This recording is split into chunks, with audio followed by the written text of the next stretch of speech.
Yeah, Justin Melo joining us from the NFL Draft Network, going to break down some of these new Jaguars drafted guys, but also some of the undrafted free agents. So, Justin, thanks for hopping on with us. The pleasure's all mine. Thanks for having me on. Not everybody gets to come into the segment with Chapel Roan and Pink Pony Club. I feel very fortunate. All right, Justin, let's start with kind of the overarching look before we dive into some of the specifics. And tell us just your thoughts with this Jaguars draft as a whole, that trade up to get Travis Hunter. How much value does that add to the draft grade overall? But just kind of that overall census for you. Well, I think it's safe to say that when we look back a couple of years from now, the Travis Hunter trade will determine the strength or weakness of this draft class, right? It's a huge gamble by first-year general manager James Gladstone. Look, he made a move to go up and get what he believes is a true unicorn, a potential Hall of Famer. You know, that was the word that some scouts had on Travis Hunter, that he's a potential Hall of Famer. And that's why Gladstone was willing to overpay. Everybody knows he overpaid. You know, he sent more than he got back. But he was willing to do that because he believes he's getting a truly special player. I thought they did a good job all throughout the draft. You know, even though they gave up some capital, they still had multiple top 100 picks. That's certainly a positive for a team when you decide to make the move up like they did. And I thought they did a stellar job getting a mixture of immediate contributors, depth pieces, and I think a future starter or two, 2-3 years down the line. A couple of these guys that are going to be in reserve roles in year one, have a chance to be a starter for them. When it comes to the undrafted free agents, Patrick Herbert, to me, the tight end, Justin, is a fascinating one because, of course, his brother plays in the NFL. I'm sure people have heard of the quarterback. And so were you surprised that he picked Jacksonville when he obviously could have picked Los Angeles?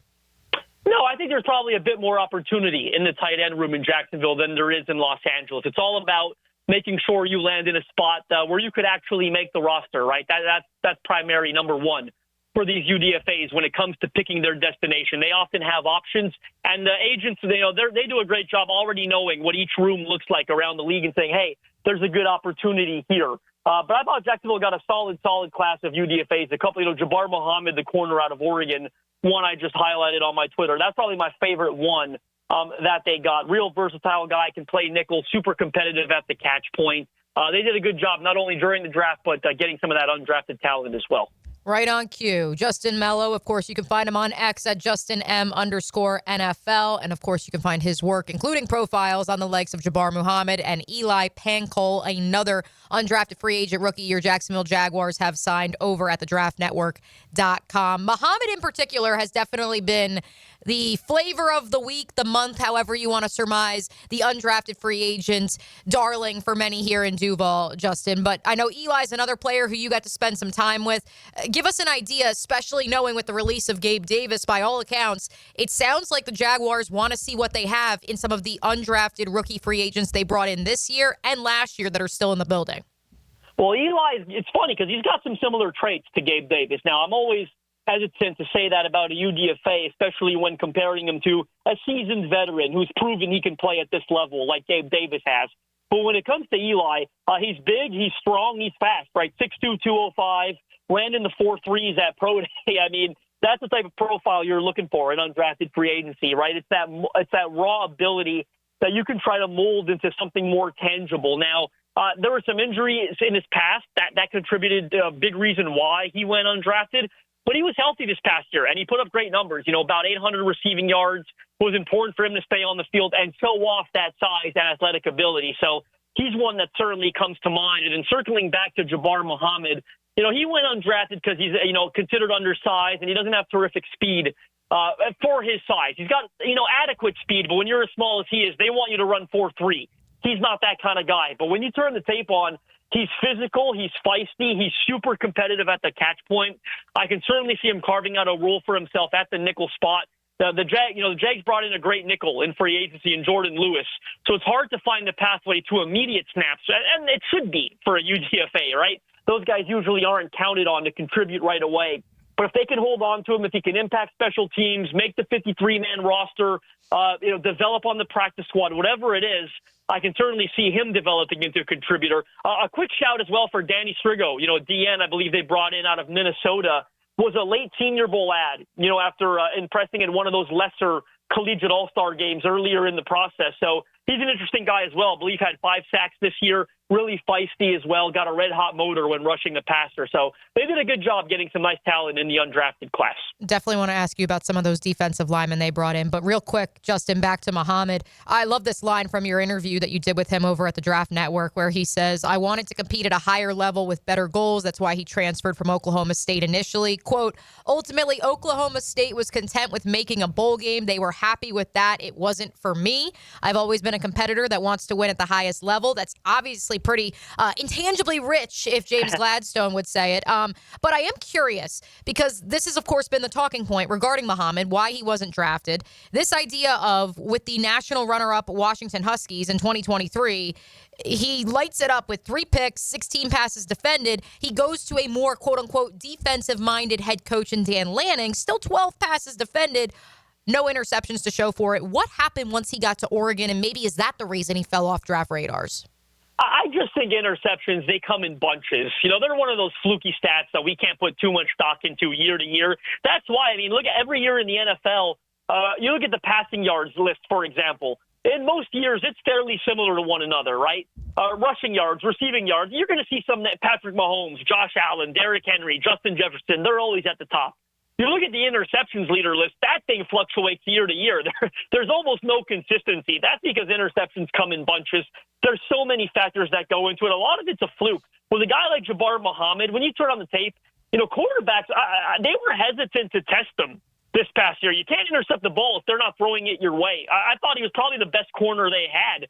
Correct me if I'm wrong, I don't think they had one drafted this past year, right? So I thought he was the most talented corner they had at Oregon in 2024, and that led to a little less action thrown his way. People knew him better. You look at those interceptions in 2023. I think offenses kind of knew what they were getting themselves into. The premier reason he went undrafted, from what I've heard, is just the size and speed deficiencies. He's just not sure he's got the makeup speed to make up for the lack of size. But be careful when you're ruling those guys out. That happened last year to a guy out of West Virginia, Beanie Bishop. You know him now, I assume, because he led all rookies in interceptions. He had like 5 or 6. He went to Pittsburgh as a UDFA. It was just an absolute bull hawk. So be careful when ruling out these smaller, undersized guys that play with terrific tenacity.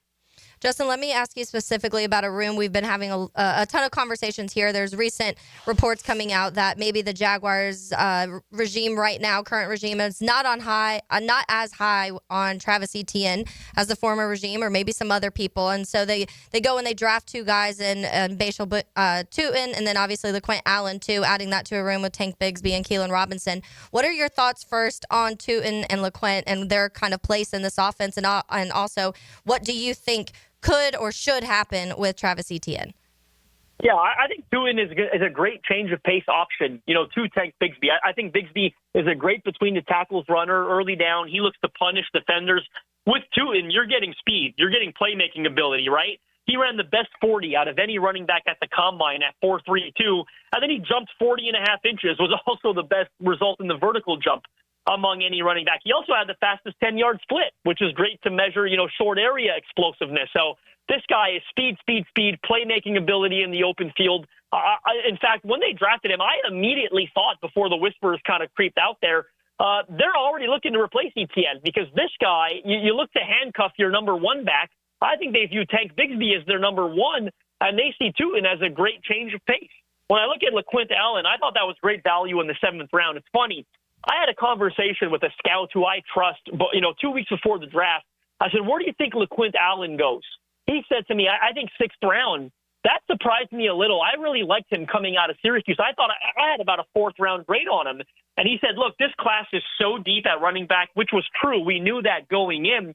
A guy like LeQuint Allen's going to get lost in the mix a little. He might have been a 3rd or 4th round pick last year, but he's a day 3 guy this year. That's what happened. Jacksonville gets him at 236. He's coming into, again, it's a deep room, but I thought he was a great combination on tape, can run the football. It was really good in the passing game as well. A lot of untapped potential there running routes. He might, if they do get rid of Etienne and they go with sort of a committee, if you will, he might have a path, to RB3 snaps as sort of the 3rd down back in pass protection and catching the football. With Etienne, I see the writing on the wall. I'm buying into this 100%. It's a new regime. He didn't have a great year last year. I think he's entering a contract year, right, of his 4th year deal now. 2025, I think I wouldn't be shocked if they trade him, before the season even opens. Writing's on the wall. You draft 2 running backs. You've got one you like on the roster already on his rookie deal in Tank Bigsby. I think they're fully prepared to move on. You see this around the league every single year. A new regime comes in, and they're not high on a player that was chosen by the previous regime. For James Gladstone, for new head coach Liam Cohen, it certainly looks like that's ETN for them. Justin, as we know, the Jaguars are not afraid to be bold, hence the trading up for Travis Hunter, like you talked about earlier. They're also not afraid to make guys change positions, and that's what's going to happen with Caleb Ransaw and Wyatt Milum. Granted, not drastic position changes, but certainly asking them to change positions. Yeah, well, Caleb Ransaw, you might know better than I do, but I'm curious to see where they use him because I thought he was really versatile on tape. I thought he's capable of playing safety, playing nickel. At nickel, they're fairly deep. As I noted in the article, they signed Jordan Lewis. He's one of the best nickels in the entire league. Does he get rotational reps there? Is he just a third safety, or does he play traditional safety? To me, they've got a bit of a hole there, right? I believe Eric Murray is penciled into one of those starting roles right now. I don't see why a guy like Caleb Ransaw couldn't push him for reps immediately. So he's a really good football player, got good size, good instincts. He's very physical. Curious to see where they use him. I think there's more of a path to immediate, snaps for him at safety, but I think he's got some nickel versatility as well. Yeah, I think he'll play safety for sure. And I think, he could be the starting safety on the opposite side of, not sides, but as far as starting opposite Eric Murray. So they could be the 2 starting safeties for the Jags. And then Wyatt Milum started obviously at tackle. They're going to ask him, I think, to play guard. Yeah, everyone's known throughout the entire pre-draft process that he was a guard. He knows that he's a guard. When you have the arm length that he does, it's just not sufficient enough to play offensive tackle in the National Football League. So he's going to kick into guard. I think he'll make a seamless transition. We see guys do it every single year. It's certainly probably the most common transition a collegiate athlete can make from the NCAA to the pros. Now, interesting to see how he gets on the field. They've got some veteran guards under contract, long-term contracts, in fact, even beyond 2025, and Ezra Cleveland and Patrick McCarry. Now, there's no guarantee that those guys play out the entire duration of their contracts. At some point, one of them or both could be considered a potential cap casualty. That's where Wyatt Milum could come into play as a future starter. But for now, I think they're going to take a patient approach, which is good. As much as the transition is one of the more straightforward ones, it's still a transition, right? Going from tackle to guard. It's a good thing they're not going to rely on him to play right away. I think he'll be a reserve backup this year, but certainly I believe he's got future starting potential at guard if they decide to move on from one of those veterans. Wrapping up with our friend Justin Melo of the Draft Network on the Checkmate Coatings hotline here on 1010XL. Justin, at the first wave of pro free agency press conference, Jaguars general manager James Gladstone made it very clear that the Jaguars aim to bring in rookies along the defensive line and give them an opportunity to get out on the grass right away.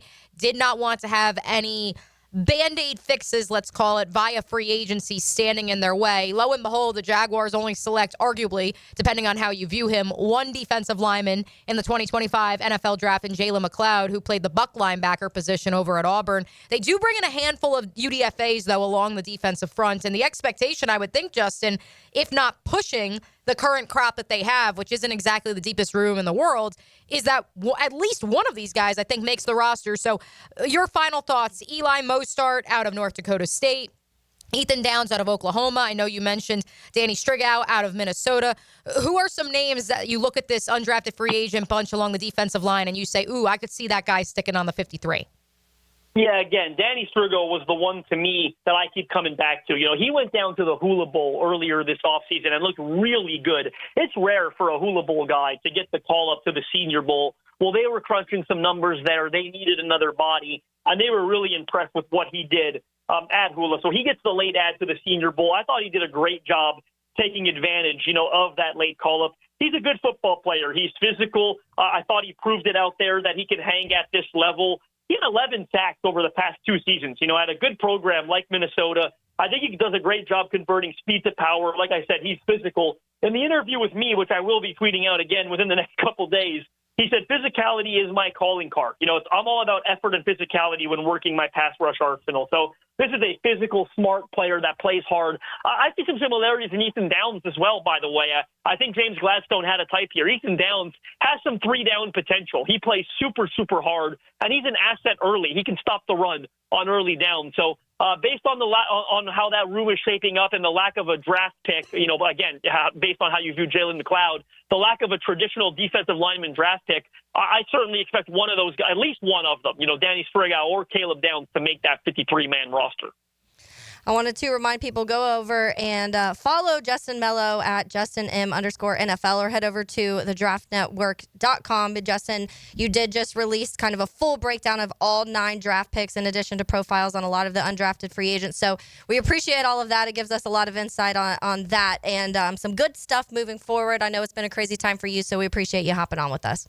No, pleasure was all mine. Thanks for having me on. And now add Chapel Roan Pink Pony Club to your latest playlist, Justin.